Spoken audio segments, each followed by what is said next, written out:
কর্মী সহায়িকাদের সরকারি কর্মচারী হিসেবে স্বীকৃতি দিতে হবে। সারা ভারতের অঙ্গনারী কর্মী সহায়িকাদের সরকারি কর্মচারী হিসেবে স্বীকৃতি দিতে হবে। বন্দে মাতরম। ভারত মাতা কি জয়। ভারত মাতা কি জয়। অঙ্গনারী কর্মী সংঘ অমর রহে, অমর রহে, অমর রহে। এমএস অমর রহে। রাজ্য সরকারের বন্ধ করে দেওয়া সরকারি শেয়ার অবিলম্বে চালু করতে হবে। রাজ্য সরকারের বন্ধ করে দেওয়া সরকারি শেয়ার অবিলম্বে চালু করতে হবে।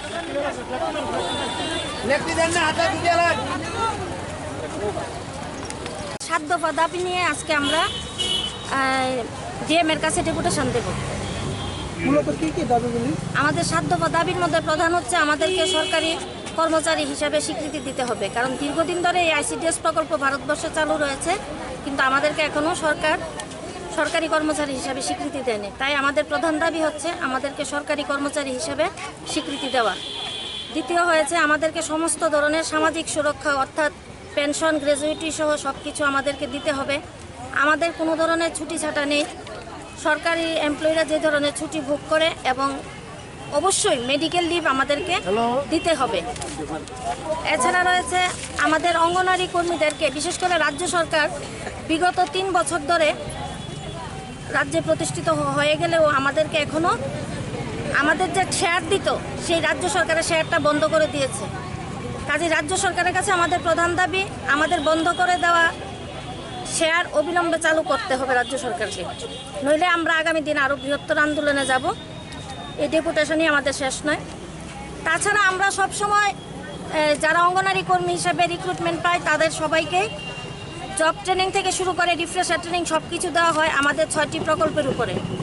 6টা পরিষেবা দিতে হয় আমাদেরকে। সেই পরিষেবা ছাড়া আমাদের রাজ্য সরকারের বিভিন্ন কাজে আমরা নিয়োজিত রয়েছি। বর্তমানে যেমন কোভিড ভ্যাকসিনের চলছে, সেই ভ্যাকসিনের কাজেও আমাদের বিভিন্ন জায়গার অঙ্গনারী কর্মীরা নিয়োজিত রয়েছে, কিন্তু তাদেরকে ন্যূনতম টিএডিও দেওয়া হয় না।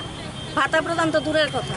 আমাদের রাজ্য সরকারের কাছে দাবি আমরা রাজ্যের বিভিন্ন কাজ করব, যেহেতু আমাদের স্লোগানই হচ্ছে দেশকে হিতকে করেঙ্গে কাম, কামকে লেঙ্গে পুরে দাম।